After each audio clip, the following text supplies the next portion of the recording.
Hello friends, నేను doctor KRK Prabhakar మూర్తి. నేను నా చిన్ననాటి జ్ఞాపకాలు అనే శీర్షిక గురించి మీ అందరికీ చెప్తానని చెప్పాను కదా. దాంట్లో 4వ భాగంగా ఇంకా నా చిన్ననాటి జ్ఞాపకాలు అంటే 5వ తరగతి చదివే లోపు, అంటే 8 ఏళ్ల లోపు జ్ఞాపకాలు ఇంకా ఉన్నాయి. అందుచేత చెబుదాం అనుకుంటున్నాను. కొంచెం ఓపికతో వినండి. చిన్నప్పుడు మా నాన్నగారు నాకు 5-6 ఏళ్ళ వయసు ఉన్న టైంలో ఊళ్ళో చిన్న ఎగ్జిబిషన్ లాంటిది జరిగింది. అందులో డెత్ ఆఫ్ ది వెల్ అని చెప్పి ఒక ఇది ఉండేది ప్రోగ్రాం. ఒక చెక్కలతో తయారు చేసిన పెద్ద ఎంక్లోజరు, దాంట్లో మోటార్ సైకిల్ తిప్పటం అన్నమాట. అప్పుడు ఆ టికెట్ 20 పైసలో పావులానో ఎంతో ఉండేది. మా నాన్నగారు తీసుకెళ్ళి దానికి ఆ పైకి మెట్లెక్కి నుంచున్నాం. అందరూ కూడా నుంచునటం పూర్తయిన తర్వాత ఒక్కసారిగా సైకిల్ వాడు ఆ పైనుంచి వచ్చి ఈ వెల్లో రౌండ్స్ తిరుగుతూ చేతులు వదిలేసి చల్లకిందులుగాను అనేక రకాల విచిత్రాలన్నీ చేస్తూ తిరుగుతున్నాడు. అంత మటుకు బాగానే ఉంది. ఈలోపుగా కింద నుంచి మోటార్ సైకిల్ స్టార్ట్ చేసి బర్రమని పెద్ద సౌండ్తో వచ్చేసాడు. అప్పటికి నేను చాలా భయపడిపోయాను. మోటార్ సైకిల్ లోపల గిర తిరుగుతూ బర్రమంటూ ఉంటే నాకు ఏడుపు వచ్చేసేస్తుంది. అందరూ ఇందులో లీనమైపోయి చప్పట్లు కొడుతున్నారు. మాకు ఈ వెల్కి అటువైపు నుంచున్న ఒక ఆయన ఎవరో చప్పట్లు కొట్టి మా నాన్నగారికి పిలిచి చెప్తున్నాడు అన్నమాట. ఇగో మీ పిల్లవాడు ఏడుస్తున్నాడు, జాగ్రత్త పట్టుకోండి. ఆయన అది కూడా అబ్జర్వ్ చేయలేనంత లీనమైపోయినారు. అప్పుడు కాసేపు సముదాయించి ఆ హడావిడి అయిపోయిన తర్వాత తీసుకొచ్చేసారు. చిన్నప్పుడు అదే ఆశ్చర్యంగా ఉండేది. ఏం ఆధారం లేకుండా వాడు నూతులు ఎలా తిరిగారా అని చెప్పి అనుకుంటూ ఉండేవాడు. అలాగే ఇంకొకసారి బజార్కి వెళ్ళి వస్తుంటే 3 చక్రాల సైకిల్ చిన్నప్పుడు తొక్కుకోవాల్సింది అట్లాంటిది ఎక్కడో వేళ్లాడి తీసి కనిపించాడు సైకిల్ షాప్ దగ్గర. నాకు అది కొనిపెట్టమని కూర్చున్నాను. అది ఆ రోజుల్లో 30 రూపాయలు 35 రూపాయలు ఉండేది. కానీ అప్పటికప్పుడు కొనాలంటే వాళ్ళకి ఇబ్బంది.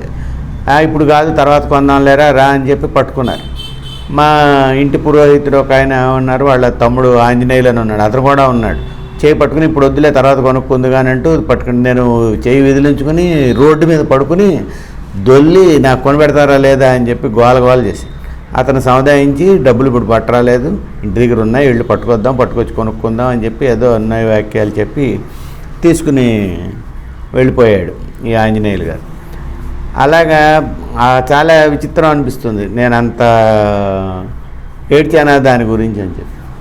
మా కస్తూరి స్కూల్లో మా నాన్నగారు చదువుతో పాటు కూడా కొంచెం సాంస్కృతిక కార్యక్రమాలు అవన్నీ కూడా చేయిస్తారని చెప్పాను కదా. అంతేకాకుండా సుమతి శతకం, వేమన శతకం, దాశరథి శతకం ఇట్లాంటివన్నీ కూడా కంప్లీట్గా 100 పద్యాలు అన్నీ అప్పచెప్పించుకునేవారు. వచ్చే ఇంట్రెస్ట్ ఉన్న వాళ్ళకి అందరికీ. మాకు మాత్రం వచ్చేసేసేవి అన్నీ కూడా, అనుమానం లేదు. అలాగే శంకరాచార్య రాసినటువంటి శివపంచాక్షరి స్తోత్రం, అందులో నాగేంద్రహారాయ త్రిలోచనాయ భస్మాంగరాగాయ మహేశ్వరాయ నిత్యాయ శుద్ధాయ దిగంబరాయ తస్మై నకారాయ నమ శివాయ ఇట్లాంటి పద్యాలన్నీ అప్పటి నుంచి నేర్పినవి నాకు ఇప్పటిదాకా కూడా గుర్తుగా ఉన్నాయి. అలాగే శంకరాచార్య రాసినటువంటి నరసింహస్వామి కరావలంబ స్తోత్రం ఉన్నది, అది కూడా ఇప్పటికీ కూడా బాగా గుర్తుగానే ఉంటుంది. అది శ్రీమత్ పయోనిధి నికేతన చక్రపాణి భోగేంద్ర భోగ మణిరంజిత పుణ్యమూర్తే యోగీశ శాశ్వత శరణ్య భవాబ్దిపోత లక్ష్మీ నృసింహ మమదేహి కరావలంబం అంటూ పద్యాలు ఒక 25 పద్యాలు ఉంటాయన్నమాట. అవన్నీ కూడా కంఠోపాఠంగా వచ్చేస్తూ ఉండేవి. అవన్నీ కూడా మా నాన్నగారు చిన్నప్పటి నుంచి మాకు నేర్పిన విద్య అనమాట. అలాగే సినిమాలు వచ్చాయంటే, ఎవరైనా చుట్టాలు వచ్చారంటే వాళ్ళతో పాటు సినిమాలకు వెళ్ళిపోవటమే, అదే మనకి మంచి రిక్రియేషన్గా ఉండేది. కానీ మేము ఒక్కళ్ళమే మాత్రం ఎప్పుడు వెళ్ళేవాళ్ళం కాదు, వీళ్ళతో పాటు వెళ్ళిపోతూ ఉండేవాళ్ళం. కరెక్ట్గా ప్రిసైజ్లీ ఆన్ 31 మార్చి 1962 రోజుని స్త్రీ అనే సినిమాకి వెళ్ళాం. అప్పుడు మా అక్కయ్య జయక్కయ్య గారు నిండు గర్భిణి. దానికి ఆ సినిమాకి వెళ్ళాం. స్త్రీ అంటే శకుంతల గురించిన సినిమా అది.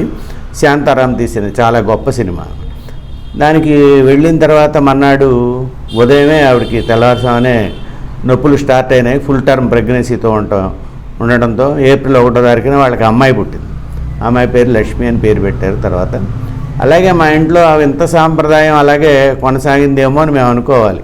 1968లో మా అమ్మగారు ఇలాగే రాము అనే సినిమాకి వెళ్ళి ఫుల్ టర్మ్ ప్రెగ్నెన్సీతో మర్నాడు పొద్దున్న 10:30-11 మా ఇంకో చెల్లెల్ని ప్రసవించారు. అలాగే 1971లో గుండమ్మ కథ అనే సినిమాకి వెళ్ళాను. వీళ్ళు మర్నాడే మా తమ్ముడు కూడా చిన్న తమ్ముడు పుట్టాడు, కిషోర్.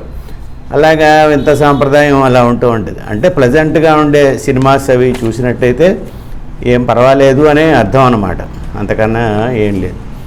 ఆ తర్వాత వచ్చేటప్పటికి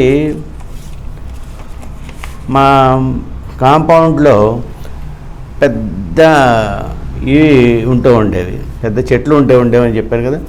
ఆ పళ్ళు ఫలాలు అవన్నీ కోసుకోవటం, వాటిని మొగ్గేయటం, సపోటా పళ్ళు, మామిడి పళ్ళు అవన్నీ మొగ్గ వేసి తింటూ ఉంటాం, ఎప్పటికీ మొగ్గుతాయి. అవన్నీ కూడా మా నాన్నగారు వివరంగా చెప్పారు. ఈ గోంగూరని ఎలా వలచాలి, ఇలాగా తోటకూరని ఎలా వలచాలి, ఇది కరివేపాకుని ఎలా వలచాలి, ఇట్లాంటివి కూడా మాకు బాగా చెప్తూ ఉండేవారు. ఇట్లాగనే 1962లో మా పెదనాన్నగారికి పునర్వివాహం జరిగింది. ఆవిడ మొదటి భార్య పోవటం మూలంగా మళ్ళీ మ్యారేజ్. అది ఎక్కడో పడమట వీధిలో దొంగల మంటపం సెంటర్ అని ఉంటుంది. అక్కడ ఏరియాలో వాళ్ళ అక్కయ్య గారి ఇంటి దగ్గరే ఆ మ్యారేజ్ జరిగింది. మన ఇంటి దగ్గరికి అక్కడికి ఒక జీపు అస్తమానం తిరుగుతూ ఉండేది. ఆ రోజంతా తిరుగుతూ ఉండేది. తిరిగితే ఆ జీపులోనే నేను తిరుగుతూ ఉండేవాడిని. వాడు ఎక్కడికి వెళితే అక్కడికి పెట్రోల్ బంక్ వెళ్తే పెట్రోల్ బంక్కి, పెళ్లివారింటికి. రాత్రిపూట మ్యారేజ్ జరిగింది. నాకు బాగా గుర్తు ఆ మ్యారేజ్ సీన్ అంతా కూడా నాకు గుర్తొస్తూ ఉంటుంది అప్పుడప్పుడు. అలాగా 1963లో మేము 4వ క్లాసు చదువుకుంటున్న టైం, 5వ క్లాస్ చదువుతున్న టైంలో క్రిస్మస్ రోజుని మా అంతటా నేనును మా ఇంట్లో ఉన్న ఒక అబ్బాయి కలిపి తాజ్మహల్ అనే సినిమాకి వెళ్ళాం. తాజ్మహల్ అంటే ఆ తాజ్మహల్ మొత్తం అంతా చూపించేస్తాడేమో లోపల, అది ఇది అని చెప్పి వెళ్ళాం. ఇంత చేస్తే వాడు నూర్జహాను, వాడు జహంగీరు, వాడు ప్రేమించుకోవడం ఇదంతా సరిపోతాం తప్ప ఎంతసేపటికి తాజ్మహల్ చూపించట్లే. సినిమా అయిపోయిన తర్వాత లాస్ట్లో ఒక సీన్లో తాజ్మహల్ ఆ ముంతాజ్కి మెమరీగా కట్టానని చెప్తాడు, అయిపోతుంది. కానీ అందులో పాటలు చాలా బాగుంటాయి. జోవాదాకి అవో నిబానా పడేగా ఇట్లాగా ఉంటూ ఉంటాయి. ఈ మా పెదనాన్నగారి మ్యారేజ్ అయిందని చెప్పాను కదా 1962లో. అయిపోయిన తర్వాత చుట్టుపక్కల అందరూ వస్తారు కదా, అందరం కలిపి ఒక సినిమాకి దేనికో వెళ్ళాము. అది రక్త సంబంధం అనే సినిమా. అందులో కూడా ఇలాగనే బాగా హిట్ సాంగ్ బంగారు బొమ్మ రావేమే, పందిట్లో పెళ్లి జరిగేనే అని, అది కూడా నాకు రింగ్ అవుతూనే ఉంటుంది ఇంట్లో. ఇంత చేసి మేము అందరం ఈ దీనికి సినిమాకి వెళ్ళిపోయాం కదా. ఇంటి దగ్గర మా బామ్మగారికి అంటే మా నాన్నగారి అమ్మగారికి గబుక్కున పడిపోయి కాలు విరిగింది. కాలు విరిగితే మా పెద్దనాన్నగారు ఆ పొత్తూరు కట్లు ఇట్లాంటివన్నీ ఏవో చాలా వేయించారు, కానీ చివరిదాకా అతుక్కోలేదు. ఇంకా ఆవిడ ఆ మంచానికే పరిమితమైనారనమాట. అలా కూడా అవుతూ ఉంటుందా అని చెప్పి అనుకున్నాం. 1962 డిసెంబర్లో మా చిన్న చెల్లెలు దుర్గాదేవి పుట్టింది. దుర్గాదేవి పుట్టినప్పుడు దుర్గాదేవిని ఎలా పేరు పెట్టారని కొంచెం చెప్పడానికి అంతకన్నా ఏం లేదు. అమ్మాయి డిసెంబరు 28వ తారీఖున పుడితే అది చంటి బిడ్డ గుణం అని అన్నారు. కానీ చంటి బిడ్డ గుణమా లేకపోతే మీజిల్సా ఏంటనేది నాకు తెలియదు. అంటే ప్రీమెచ్యూర్ డెలివరీ ఏమో నేను ఇప్పుడు అనుకుంటున్నాను. ఏం చేసేవారంటే ఒక చేటలో బియ్యమో ఏదో వేసుకుని అందులో పడుకోబెట్టారు. చాలా చిన్న బేబీగా ఉండేది. ఆ అమ్మాయి బతుకుందో లేదో అన్నంత విచారంగా ఉండేవారు. బయట వేప చెట్టు ఉంది. వేప చెట్టు కిందే మా ఇంట్లో పనిచేసే అమ్మాయి అచ్చాలోనే ఉండేది. ఆ అమ్మాయి ఒళ్ళో పెట్టుకొని అలాగే 25-28 రోజులు అలాగే కూర్చుంది. మా అమ్మగారు కూడా అలాగనే కూర్చున్నారు.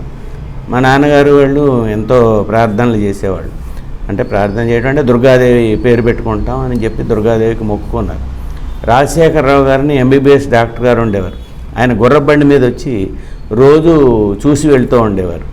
మేము అలా అటువైపు చూడటానికే మాకు భయం వేసేది. అలాగా జరుగుతున్న క్రమంలో చివరికి 1 నెల రోజుల తర్వాత ఆ అమ్మాయి కోలుకుంది. ఆ అమ్మాయికి దుర్గాదేవి అని పేరు అప్పుడు పెట్టారు. ఆ తర్వాత ఆ అమ్మాయి తర్వాత దినదిన ప్రవర్ధమానంగా పెరిగి BA అయింది, MA చదివింది. ఆ తర్వాత కోర్ట్స్లో ఉద్యోగం చేసింది, ఆల్రెడీ రిటైర్ కూడా అయిపోయింది.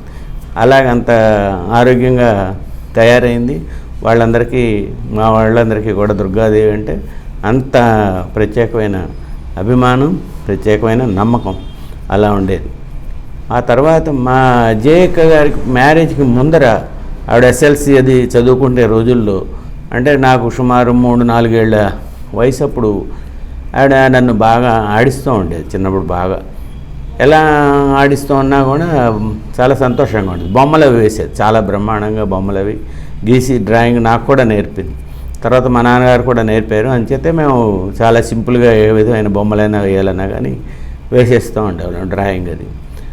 ఆవిడ మ్యారేజ్కి ముందర ఈ సిల్క్ పరికిణీలు అవి ఉంటాయి కదా, ఇలా రౌండ్గా తిరిగి ఒకసారిగా కూర్చుంటే గుమ్మటంలాగా అలా వచ్చి అలాగా చేసి మమ్మల్ని నవ్వించటం, కవ్వించటం అట్లా చేస్తూ ఉండేది మా అక్కయ్య గారు, జయక్క గారు. ఇలాగా అనేక మెమరీస్ నాకు గుర్తొస్తూ ఉంటాయి. ఇంకా చెప్పాల్సినవి చాలా ఉన్నాయి, ఇంకా చెప్తాను నెక్స్ట్ ఎపిసోడ్లో. అప్పటిదాకా వేచి చూద్దాం. ఇంత మటుకు చెప్పిన ఈ ఎపిసోడ్స్ ఎలా ఉన్నాయి ఏంటి అనేది మీరు కానీ నాకు చెప్తే వాటిని బట్టి నేను సంతోషిస్తాను. అప్పటిదాకా సెలవు. నమస్కారం.